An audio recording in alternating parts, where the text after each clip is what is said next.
Sa patuloy na advokasya ng pulisya para sa pampublikong kalusugan at voluntaryong paglilingkod, nagsagawa ng bloodletting activity ang Regional Medical and Dental Unit 7 upang makalikom ng sapat na supply ng dugo para sa mga nangangailangan, habang pinapalaganap ang kamalayan ukol sa kahalagahan ng donasyon ng dugo bilang gawaing makabayan at makatao. Patrolwoman Nikia Cañedo sa ulat.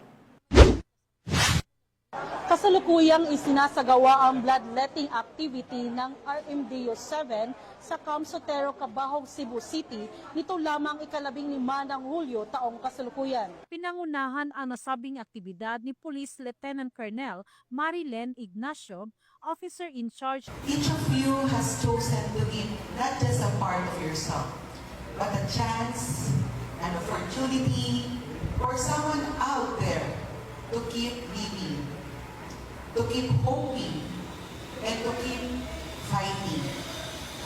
What you're doing may seem simple, just a few minutes, a little discomfort, but to someone in a hospital who is waiting for a miracle, your act means everything. Katuwang ang Department of Health Region 7, knowing that your simple act could save someone's life brings a sense of fulfillment. Thank you, not just for showing up, but also for choosing to care. In the world where sometimes there's a lot of uncertainties, you donating blood is a beautiful reminder that kindness still flows, literally, from one person to another. at mga sponsor gaya ng 7-Eleven, Activation Machine Incorporated at Calbe International. Tinatayang mahigit kumulang 100 na personnel mula sa Police Regional Office 7 at mga police trainees mula sa class legions ang voluntaryong nag-donate ng dugo sa naturang aktibidad. I am Police Trainee Prince Mark A. Quezon. This bloodletting activity is important for the community. As for us donors, this simple act of giving away blood can be so much more for those in need.